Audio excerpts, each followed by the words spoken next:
voit tous les jours les digues s'effondrent de jour en jour entre certains dirigeants, certains candidats, certains militants de l'UMP avec les thèses du Front National. Le parti de la revanche, de la pensée unique, de l'austérité fait feu de tout bois pour s'opposer à tout changement progressiste. Avec ses relais médiatiques, il entend faire peur en prédisant le pire, comme l'a fait ce matin l'ineffable Alain Duhamel dans le journal Libération. Il en appelle lui maintenant à une majorité socialiste absolue, une majorité absolue du PS à l'Assemblée nationale, car si d'aventure, écrit-il, apeuré, la pointe des communistes était obligatoire, cela déboucherait à terme sur un blocage et un bras de fer, peut-être, poursuit-il, dans 1 ou 2 ans, sur une dissolution téméraire de l'Assemblée nationale. Rien que ça. C'est dire si les capitalistes, les libéraux et leurs affidés ont peur des changements de politique que pourrait imposer un fort groupe de députés Front de Gauche à l'Assemblée nationale. Dans un communiqué de ce jour, Pierre Laurent a eu raison de rappeler certaines vérités. Il a rappelé qu'il n'y aurait pas eu d'élection de François Hollande sans les près de 4000 voix obtenues par le Front de Gauche et notamment par Jean-Luc. 4 millions. 4 millions, qu'est-ce que j'ai dit? 4 000. 4 millions, pardon. 4 millions, vous avez rectifié, c'est bien.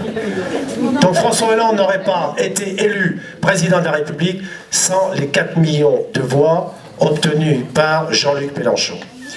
Aucun député de gauche ne sera élu le 17 juin prochain sans les voix du Front de gauche. Au Sénat, sans la présence des sénateurs communistes, la gauche n'est pas majoritaire. Sans constituer un blocage, rappelle Pierre Laurent, cela a permis de voter un certain nombre de lois au Sénat.